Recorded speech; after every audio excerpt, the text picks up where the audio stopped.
your day.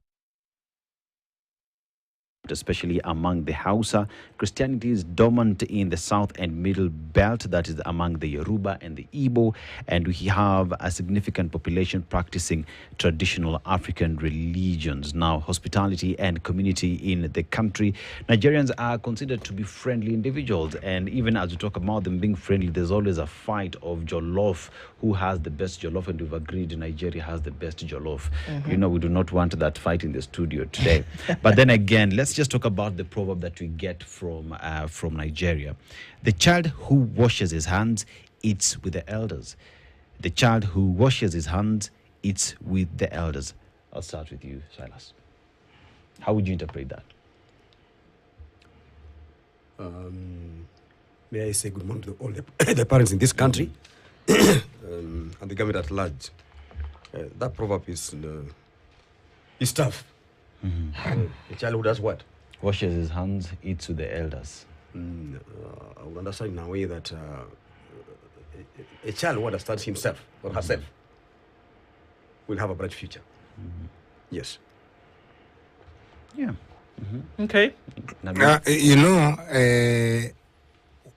The word elders in African community hold a special place in society. For you to be admitted to sit on the table of the elders, you must have certain mannerisms. And that is what this proverb is saying, that if you live within the confines of the community's rules and regulations, then you are acceptable to the wider society. Indeed. Yeah. If you live within the rules and regulations, Yes. then you'll be accepted. Yes. Yes, there's a procedure, there's a process for everything, isn't it? Exactly. To be followed. Exactly. Well, yeah, definitely a good one, for sure. Thank you both for joining us this morning. And we actually having this conversation, not just over recent happenings, but over behavior that seems to have compacted over time. And then we have to ask the questions about boundaries that have been set between teachers and the students. When students go to school, they don't leave on their own and decide, I'm going to school. They do so under the shepherding of the secondary stakeholder in the education process, which is the parents. The primary stakeholder being the student. The secondary stakeholder being the parents who send their children to school. They are received by a system, education, whether it is the school administration, and then as you move further up, you look at the ministry, and then the government, the world at large, like that. The assumption and the hope is that when these children are presented to school, the custodians of care, being the teachers, the administration, if they're in a boarding school, house managers, all of these things will take care of the children. Under the authority, yes, but we're asking the question today that where do the lines stop? Whereby I do what a teacher or one who is in custody over me at the time that I'm in school, or where then we start to get into a blended, dangerous area, which we have seen in the last days. Of course, we'll give rise to the examples that we're talking about, but let's start off with this question, and we can take it for both. Are there clearly demarcated lines in the understanding of everybody when this child goes to school, whether it is a day school or whether they finish and go to a boarding school? Is there a clear demarcation and understanding by all parties of who protects this child and to what extent? Yes. We can start with you, sir. First of all, there are two words here, authority and protection. And you just began by explaining in a very clear way that we have the primary and the secondary parties here. We have the parent and the child. First of all, I'll say that a child's protection begins at home in the kitchen, where the child comes from. The parents have the right and ownership of the child. They understand. So as the child leaves the home, they want to go to school. Let me begin even at the preschool. The parents understand that the child needs protection and cover. And the authority at that time is in the hands of the parents. Because the child is leaving the authority to go to school. when the child crosses into the school compound, hand over to the teachers, the protection and authority of cover of that child is in the hands of the teachers within that compound where the child goes to school. Because the parent is not there now.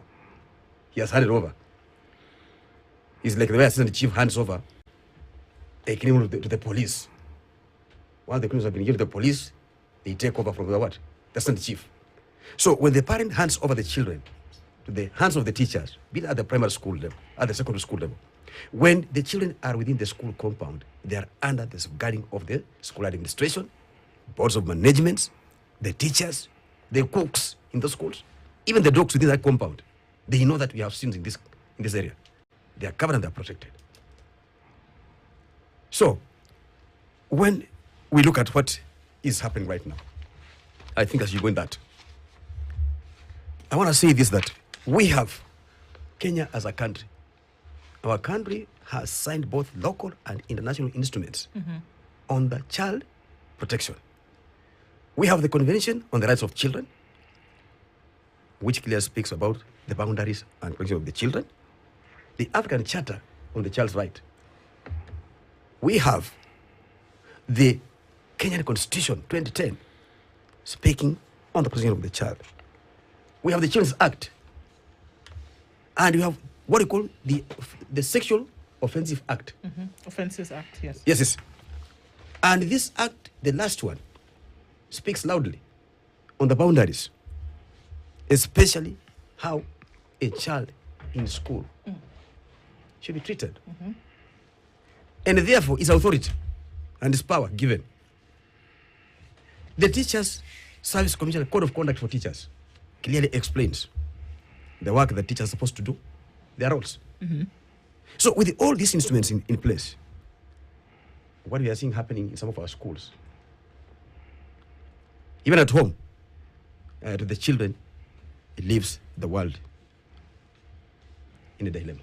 Okay, we'll go into the details. Let's hear from you, Mheshimiwa. Yes, okay.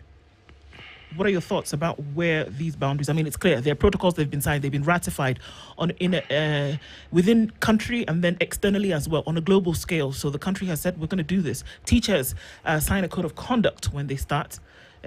Should we have blurred lines? First of all, I want to invite our audience to join us in this discussion, because it is a discussion that touches on the core of society. It's not just about the child. It is about the moral fabric of the Kenyan community. Whereas you've said you have two key participants here, the primary and secondary, you are leaving out a very critical actor in the whole of this government. Because government is there as a regulator to ensure that both the rights of the child and the rights of the teacher in the relationship of education are protected. And I want to say this. Article 53 of our Constitution talks about free and compulsory education, basic education. But it also identifies a critical issue, which I would want us to look at: parental care and protection. That is Article 53(1)(e), that every child has a right to parental care and protection, which includes equal responsibility of the mother and father to provide for the child. Now, if you read that together with Article D, which says every child has the right to be protected from abuse, neglect, harmful cultural practice, and all forms of violence, inhuman treatment, and punishment, then it puts us into a new context that the government must take responsibility to implement that article of the Constitution. And it does that using certain tools. And my brother here has said one of them. The Educational Act, which stipulates how a school should be and how it should be run. The Children Act, which specifies the rights of children and the punishment that comes with those who infringe on the rights of the children. But more importantly, the Teacher Service Commission Act, which stipulates what is the role of a teacher, including taking over the parental care once the child crosses the gate of the school into school. The parent transfers the parental care. The teacher becomes the custodian. It's called in locus parentis. Exactly. Yeah. They assume, we say in anthropology, they assume a motherly role that is symbiotically transferred because of their role. Okay. Now, what has happened in this country is that in ensuring that we have a seamless education for our children, and I say this with a lot of humility, parents have abdicated duty. I'm going to stop you and ask you a question there. How do we connect the abdication of parents' duty when a child is in school and a teacher, and not just in one instance, but over and over and over again, to multiple students over years, has gone beyond the lines of in loco parentis and has had sexual relations with children to the point of even marrying an ex-student? How do we see that the abdication of a parent's duties is the reason why a teacher would do that to girls, for example, over the course of 2 decades? That's just one example, because when this example came to light, did we see social media? It was awash, and everybody said, this happens in this school, and it's happening in this school, and it has been happening in this school by teachers. So, is this the abdication? Is this as a result of the abdication of a parent's responsibility? Very well. That's where I'm coming. Where I'm coming from. Why I say it is abdication that has led to this inhuman behavior, metamorphosing to what it is. Number one, if the parents were close to their children, they should have nipped it in the bud at that early stage. How? When a child is in school, you are provided for various avenues when to go to school to find out how your child is doing. And I've been to schools. I'm talking as a person who has gone to schools. The parents come to school and they are in a hurry. They don't want even to have a one-on-one with their own children. Number two,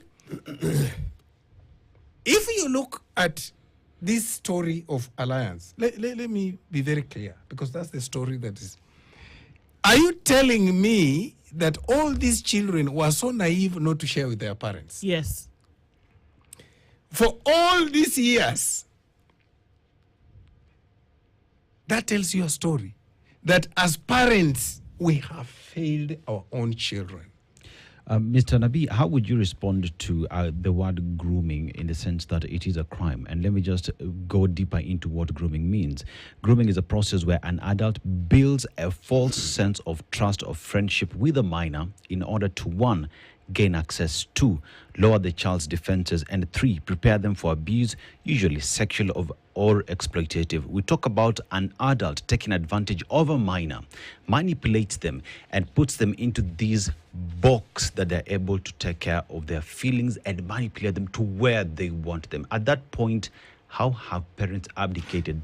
Doesn't this fall squarely on the floor and the footsteps of an adult who's taking advantage of a minor? Do you know, let me explain this way. I told you, you have a biological parent here, and you have a presumptive parent here. And this presumptive parent is headed by a person called a head of institution or a principal. In this case of Alliance, the principal of the high school. The principal assumes the overall parental duty. For God's sake, over the years, there is no day Alliance has had a principal for a month. The principals have lasted for several years. As a parent, the principal failed to take his responsibility in understanding a child. We have even maids in our own homes. If you don't take time to understand the relationship between your own child and the maid can mess up the child. And there's never that it's not possible. And I'd like to hear from you as well, Obata, because there's no time that we could actually see cases of this whereby there is possibly deliberate intent to shut down the story so that it doesn't come out into the public. Because I am still wondering, because we know the psychology of children. Yeah. We know the psychology of children. We know that fear is used as a tool and is weaponized against children for them not to speak up for fear that something could actually happen to them. It is a live reality in schools today. For goodness sake, some kids are not even able to tell their parents that a teacher castigated them in class over their own marks. Exactly. And here we are talking about something as intimate as sexual abuse, and the shame that they feel to be able to open their mouth to somebody who is their peer is difficult. Talk less of somebody who is an authority over them. Who fails? Thank you, my friends. I want to say this. I want to begin by responding back to what Honorable Mheshimiwa has said here, that parents are failing their duties. Parents have not failed. I want to begin from there, because parents have their own roles to play. Parents take children to school. Parents love their children, care for them. Parents want their children protected. If I take my child to Alliance Girls High School, after I hand over the child to the security person at the gate, my limitation ends there. Unless now, if I'm invited, or when there's a visiting day, when I can go to school and listen, or when there is something like fee payment that requires me to go there, I have no any other authority to trespass in the school and go and investigate what is happening to my child without official invitation. So, parents, when they take their children to school, they entrust the children in the hands of the teachers. Schools have administrations. They are principals, highly qualified, they are professionals. They understand these instruments I've talked about. Schools have boards of management and PTAs that sit and make decisions, including the discipline of the students and the teachers. And I said that even the dogs in the school compound understand, they smell that the school has administration that is either a positive administration or a negative what? Administration, they know that. Ask yourself, my sister here and my brothers, how could a teacher use his private vehicle and sneak the children out of the compound through a gate that is protected? What is the work of the security officer at the gate in the first place? And yet when the parents go to school, even personally, I have to remove my phone. I almost have to remove my trousers, even my inner for him to check and see that I'm an innocent person. And here, he is allowing children to be sneaked out of the school in a private vehicle. What role has a parent go to play there? Parents not there. Secondly, with whose authority is this teacher having the children in his or in her vehicle privately? With whose authority? Does the school management allow that? Or in 25 years. 25 years along the line. 25 years. My son, firstborn son, is 25 years.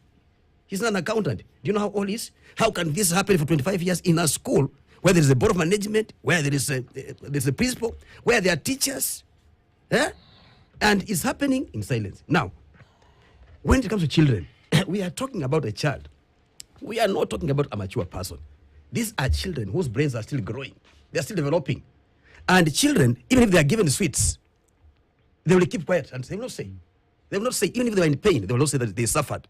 Because already you can never know what was behind this. The children even have been given things like alcohol when this is happening. So when they realize that things like this have happened to them, it's an embarrassment. They can't even tell the public. They even fear. Some parents are as wild as what? Foxes in the bush. When a child is closest to this, it will be, is you and the teacher. You knew this very well. But the child is innocent. So the question is, who is supposed to protect the child when within the school premises? And in this case at Alliance High School, who failed? Where these things happened for 25 years. Who failed? The question goes back.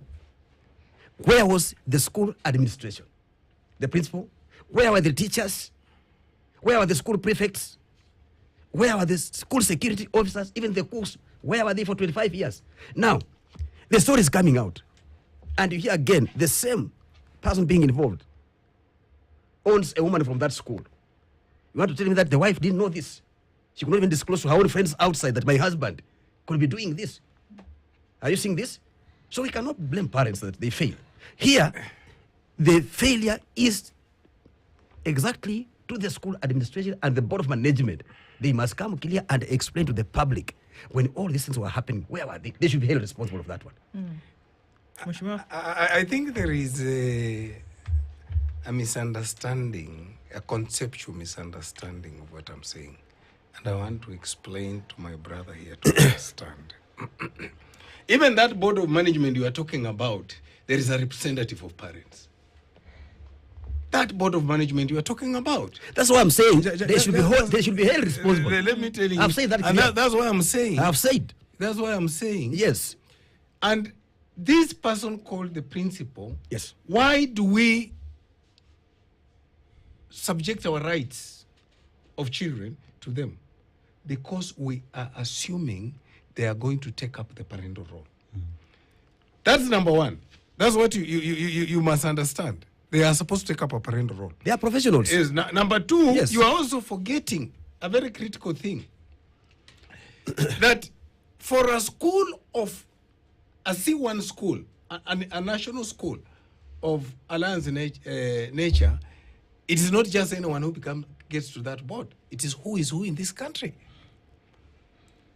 Number three, you are forgetting that we live in a culture. Yes. And this is what I'm blaming you for. Because the parental culture, the community culture, is where we are not allowing the children to speak about what sex. They can't speak about the molestation because they will be looked at negatively. And the cultural practice of shutting discussion about this has allowed, in fact, the culture of Alliance Girls. Also look at who has come through Alliance Girls. They're the big boys, the big girls in society. They don't want to talk about their school. They don't want their school issues to come out. So it is a whole communal failure. Please. Government has failed here for this to have gone on all this long. And this is the one that is in the Ministry of Education that has a Department of Quality Assurance. And I want to say, Mheshimiwa, that this is, I beg your pardon for the interjection, but this is not just this school that we are speaking about. It happens to be this school that has come out in the open. But there are many, many other examples who have started to chatter because of this case of just 2 weeks ago. Forget, this was male-female. We have had We have had cases where boys are molested. Yes. In school. It's currently happening. Yes. And that's why I'm saying, as a community, as a country, as a nation, we must go back and ask ourselves, what is it that we are not doing that cannot allow the child to come and report? Because elsewhere, children report. But I'm sorry. We have seen it in South Africa. A child of 7 years, when a teacher tried to touch, the child went wild.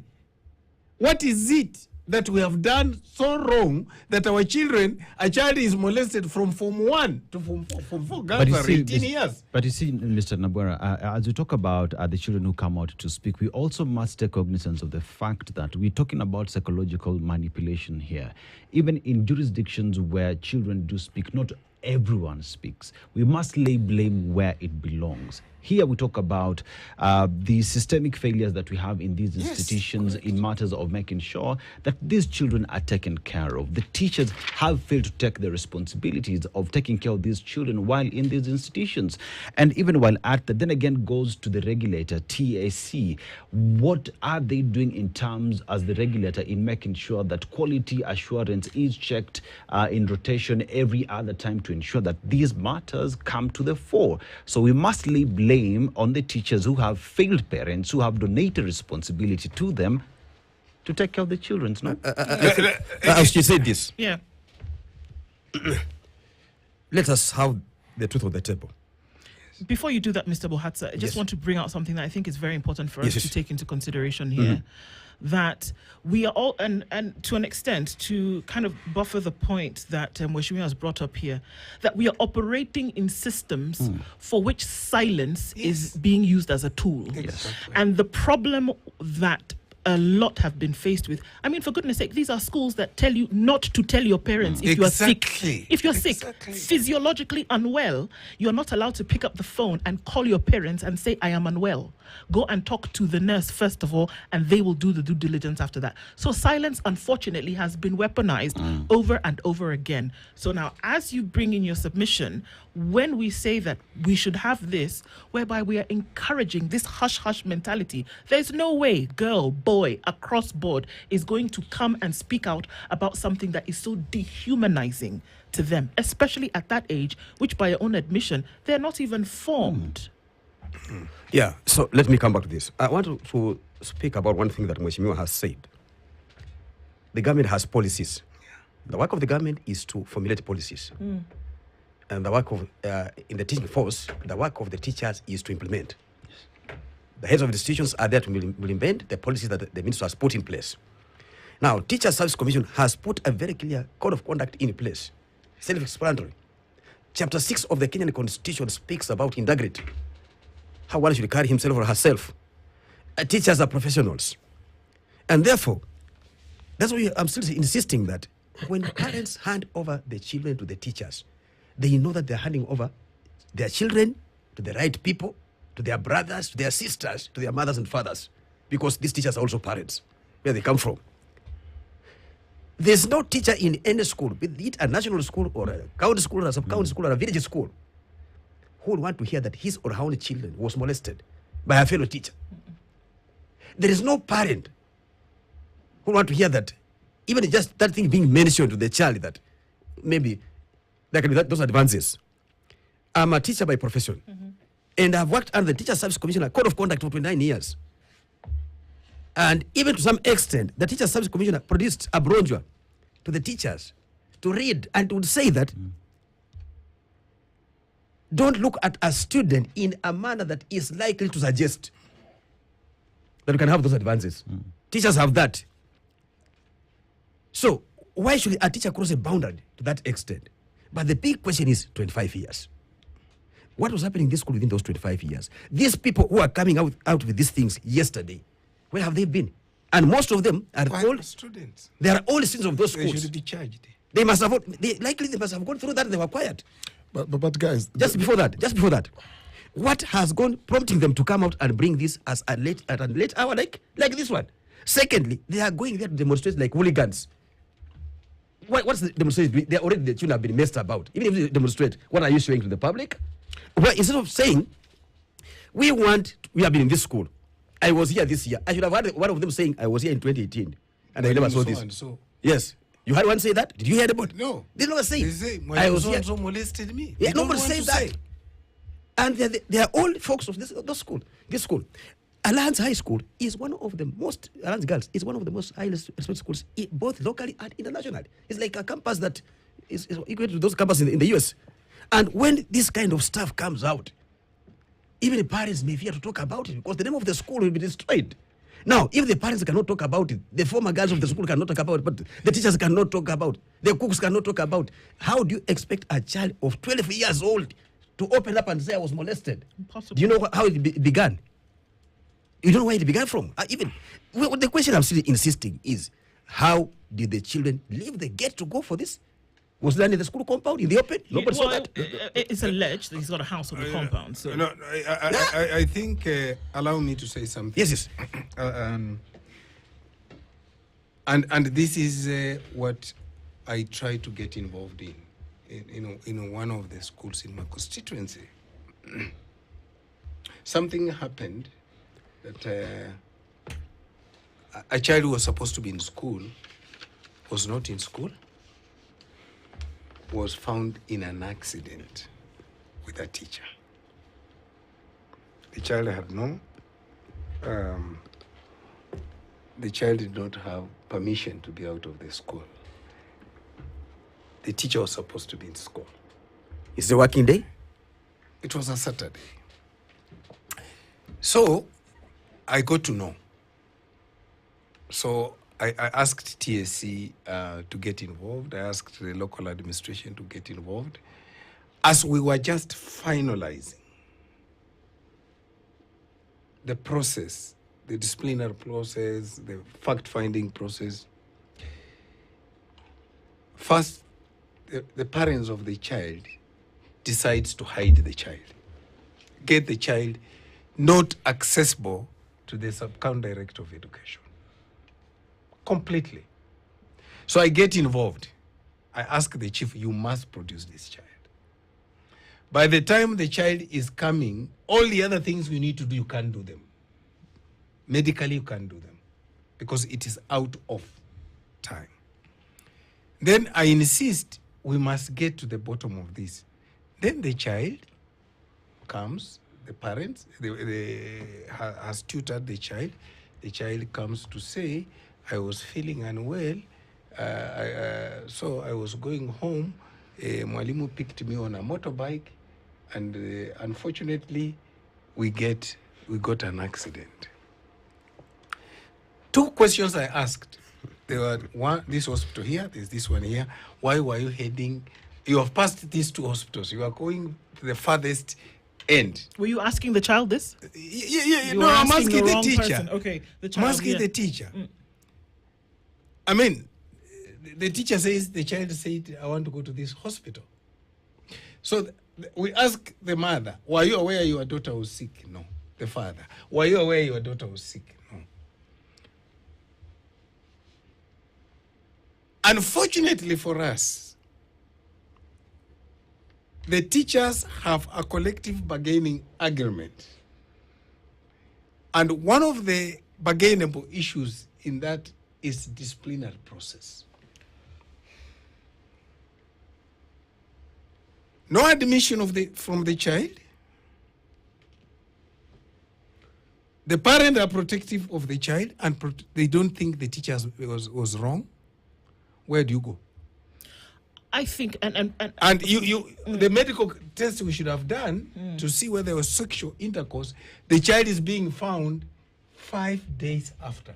Doctors are telling us this is not doable. I'd like to come in at this point and ask questions around the predatory nature of, and this is what will form the basis of this conversation today, that what lines are being drawn, that we are not honoring the boundaries that have been set when it comes to what should be happening in schools, where children are given to teachers by their parents to then do two things: to teach them in an academic nature and to guard them in a fostering nature. Why are we not addressing the predatory nature of some teachers on children that has happened for years? You can't tell me, number one, that school administration is unaware, because I can sneeze today, right now, and by the end of the day, somebody else catches a cold. It is not possible that within a controlled environment, like a boarding school, for example, that something like that happens and other teachers, by your own admission, Mr. Buhatsa, that people know. They talk to each other. Even if they don't know the act of that day, for example, there will be chatter, there will be rumors, it will spread. It is not possible that for 20 years, it's not possible that for 20, Madam. for 20 days, Yes. 20 days, something happened and we are quiet. Hear this. Why do we have this predatory nature and why do we have it greeted by silence? For no reason should we ever blame the children. Never. They're the victims here. Now, Never. I know what my brother wanted to say first. I don't know whether I can go. But What he I can wanted go. to say first, Yes, in line first. with the argument that some of these girls have taken 20 years to finally speak, and victim blaming goes that direction when you're dealing with somebody who, if you go through that act and understand the kind of trauma that then somebody goes through and they keep these things to themselves for years, and they can only find strength to now speak when they realize, okay, there are others who are the boldness and the courage to now speak. Let me join in and speak. Victims of sexual abuse go through this trauma. And so it doesn't matter whether it's 1 day, 1 week, 1 year. Somebody can stay up to 40 years or even 50 years without Absolutely. even speaking of something that they went through when they were 5. So the argument that why did they take this time is neither here nor there. I want to draw your attention to a feedback system that we used to have in schools. When I was in school back then, I don't know whether all schools had this, where there was a teacher, specific teacher, and this teacher was from the guidance and counseling, where if you have any issues, you go and speak to this teacher. If it is an issue we're going through at home, maybe it's a parental issue, if it's a teacher issue, you openly went to speak to this particular teacher, and this teacher will talk to you. I don't know what happened to that feedback system.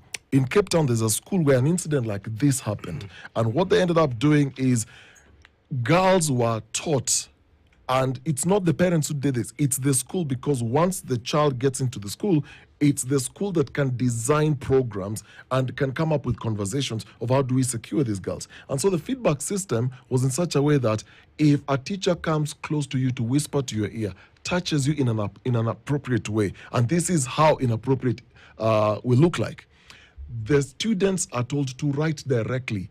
And this is an independent person in the school who receives this feedback. Why can't we have those kind of feedback mechanisms in our schools then? Okay. Yes, I want to respond to what you said. First of all, let me come back and respond to what you have said. That these 25 years might have taken because some of these old girls or old mamas of this school were taking their time to think that they can now reveal this out. Can you be sick? You have a stomach paining for 25 years, and you're waiting that you have to go for 25 years to speak about it? These are all students of this school. They know that they have been going through this for the last years, and they know that the current students who are there, Form 1s, 12 years old, are going to go through this pain, and they are keeping quiet.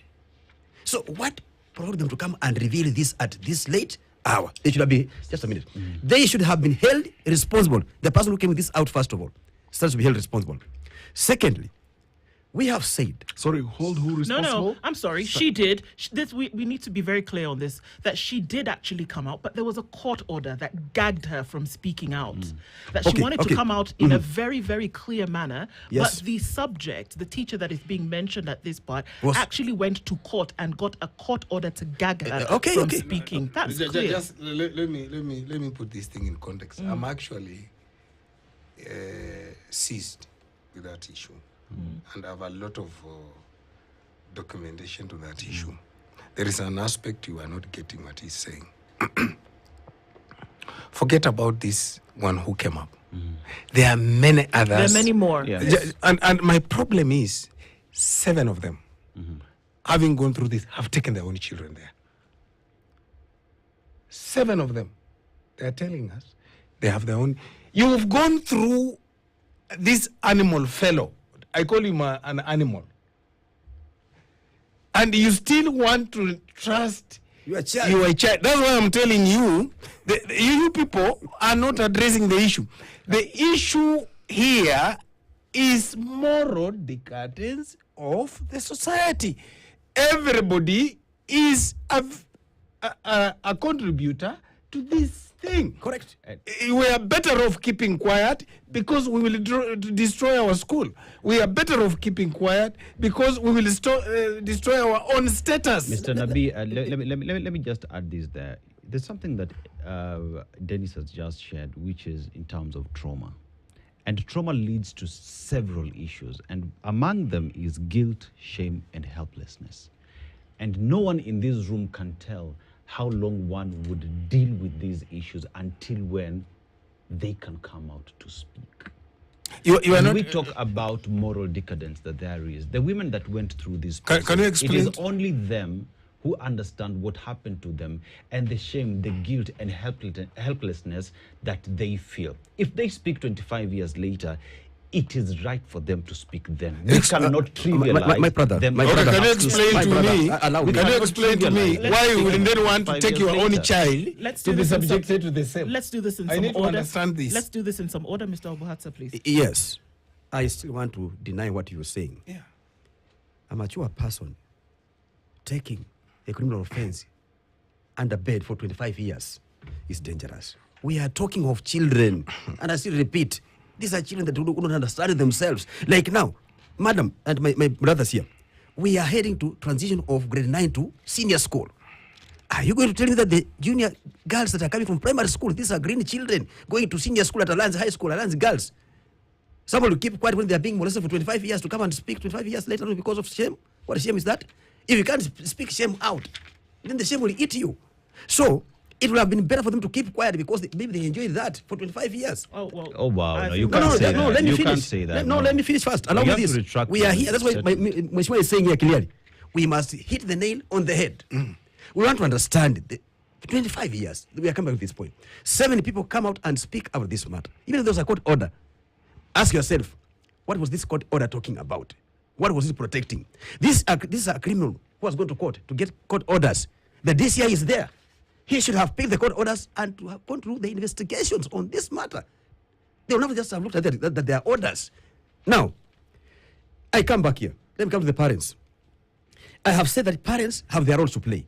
One of the roles is to get the children to school, provide the basic needs, and provide the love and care when the children are in their hands at home. When their children are in school, parents access the children with only authority of the school. That's where the other authority is coming in. And you go to some schools, even when a teacher is sitting here, and I'm sitting here, I'm the parent, this is my son, and the class teacher is there, who is raising my child, is sitting there, wants to hear what I'm telling my child. Do you think my child will open up and tell me, Daddy, this fellow is molesting me when he's sitting there? He's attending my child, will not do that. Secondly, let me give you an example. This is not the Alliance Girls School that I have seen 40 years ago when I was in Mango High School. I'm an old boy of Mango High School. And we had that relationship with the Alliance Boys and Alliance Girls. Alliance Girls High School, the whole compound is like a ward that you can walk 40 kilometers within the compound freely. One day I went there for drama, and you were allowed that during A-levels. We would go and pick the girls and walk around, our sisters, not molesting them. And we happened, our school bus left us. The driver went and left us. I was left in Alliance Girls High School up to 8 p.m. Would I have taken advantage of those girls because I was left in the darkness that I messed them up? I'm an outsider. These were my sisters. So we are saying, if a teacher at Alliance Girls High School, a teacher of that caliber, of that professional kind of conduct, can mess the children, what about a teacher in a school in the village called Naberekea? What will those teachers do? They have nothing to do with that. So we should not blame the parents. Secondly, I say Teacher Service Commission has put a very good code of conduct in place that the teachers have gone through, and they know it's illegal, it's dangerous, and it's worse. Even just look at a child with an eye that suggests that you can do what? Sure. You can wing an eye. Where is this teacher getting that courage before the school administration? The silence is giving courage. Yeah, before the other teachers who are sitting there. Is it okay, ask yourself, if this teacher can do this to the children on the staff, what about the teachers among the teachers themselves? Could there be something else also happening that we are not understanding? Again, you can question that. How is their moral character? So here we are saying, let us not hide this thing. We have the alumni. Alliance Girls has one of the strongest alumni team. And alumni in any school, I'm telling you, I chair the Mango High School alumni board. They are the victim. When we go to Mango, where I go, my friend, I am like the father of the school because the students understand us. How we are late. The student can come and tell me, do you know yesterday, my friend, my neighbor stole my piece of bread. Because it's free with me. They understand me. But if you're an alumni who has gone through this kind of character and you are quiet, do you think the students will tell you? They will not tell you. I have a question to both of you. Yes. If one is suffering from trauma, how long should they take to deal with the trauma and finally come out? We are not doctors to tell that one. I can say that. I want But to- I have a question. But I I want to say this. So if The you question cannot- you're if- asking- if you cannot give that answer here, then what makes it wrong for someone to stay with their trauma for 25 years, going through their troubles and speaking 25 years later? Listen. Why blame a victim and not the perpetrator? Listen this. We are saying this, and Mheshimiwa is what he's saying here. We are saying you have been bitten by a dog. But passing here, you go, you are suffering, you have the pain. Somebody else is coming. Even when you're standing on the other side of the bridge, you can say, please, that place is dangerous. Don't walk there. There's something wrong. Even if I'm in pain, I suffered, I don't have to go and say I suffered. I'll go and say I have evidence that the students in this school are suffering. And I have evidence I can table. Go and say that. Don't say that you suffered. You can say I have evidence. Like now it has come out. Whether they suffered 25 years or not, it has been known. Can they hide? My brother, Don't hide this. my take on this is this. Why this issue of alliance girls is unforgivable for me. From for the teacher's aspect or from the victims? From these people have come up many years after is this. I would understand your trauma issue if they did not then subject their own children. Now, you've been to this school. 25 down the line, you take your daughter to that school. And you are coming up to tell us, yes, this was happening. Now, I cannot, and you have not come up, when you are taking up this child, your own daughter to this school, to say, look, principal, as I bring my girl here, there is this bad behavior that has been going on in this school. Can we help each other to solve it? Even if you don't want to publicize yourself. To publicize yourself. But what steps have you taken to help?